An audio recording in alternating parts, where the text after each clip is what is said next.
પૂર્વ સીએમ વિજય રૂપાણી સાથે મંતવ્ય ન્યૂઝે ખાસ વાતચીત કરી હતી અને તે દરમિયાન વિજય રૂપાણીએ જણાવ્યું કે સીટો ઘટી છે છતાં ભાજપની આગેવાનીમાં સરકાર બનશે તો ગુજરાતમાં બનાસકાંઠા બેઠક હાર્યા છે અને તે વિશે મંથન કરીશું। યુપી, બિહાર, મહારાષ્ટ્રમાં સીટો ધાર્યા કરતાં ઓછી મળી છે। 10 વર્ષમાં કરેલા વિકાસ કાર્યોને લીધે 400ની આશા હતી।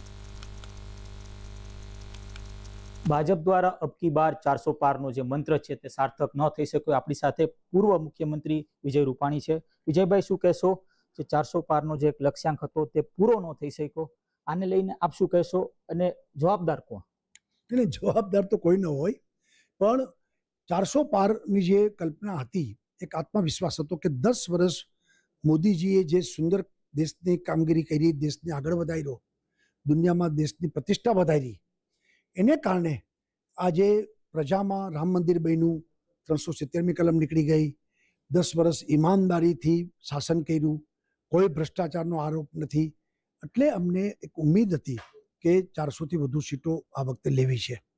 એટલે એક આત્મવિશ્વાસ સાથે પાર્ટીને લક્ષ્યાંક આપવામાં આવેલો નથી થયો પૂરો।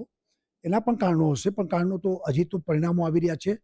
2-4 દિવસ લાગશે, કારણ ક્યાં શું કામ થયું એ ખબર પડશે। ગુજરાતની વાત કરવામાં આવે તો ગેનીબેન જીતીને આવ્યા છે। શું કહેશો, ગુજરાતમાં જે લક્ષ્યાંક હતો 26માંથી 26 બેઠક ક્યાંક ભાજપને મળે એ પૂરું ન થયું?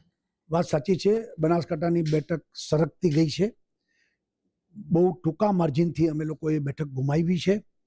બાકી ભાજપે 25 બેઠકો મોટા માર્જિનથી ચૂંટણી જીતા છે। જેમ રાજકોટ ક્ષત્રિય આંદોલનનું એપિસેન્ટર હતું, છતાં રાજકોટમાંથી 4.5 લાખની લીડ મળી રૂપાલા સાહેબને। એ જ દેખાડે છે કે જનતા ભાજપ સાથે છે, ગુજરાતનું વાતાવરણ ભાજપ સાથે છે, ભાજપ સરકારથી સંતુષ્ટ છે અને નરેન્દ્રભાઈ મોદી ઉપરનો પૂરો ભરોસો છે। એક સીટ સરકતી ગઈ છે એ સ્વીકારવું પડે। ચોક્કસ ત્યાં હતા આપણી સાથે પૂર્વ મુખ્યમંત્રી વિજયભાઈ રૂપાણી કે જેઓ જણાવી રહ્યા છે કે વિજય જે કહી શકાય કે સીટ તો ઘટી છે પણ વિજય નિશ્ચિત છે।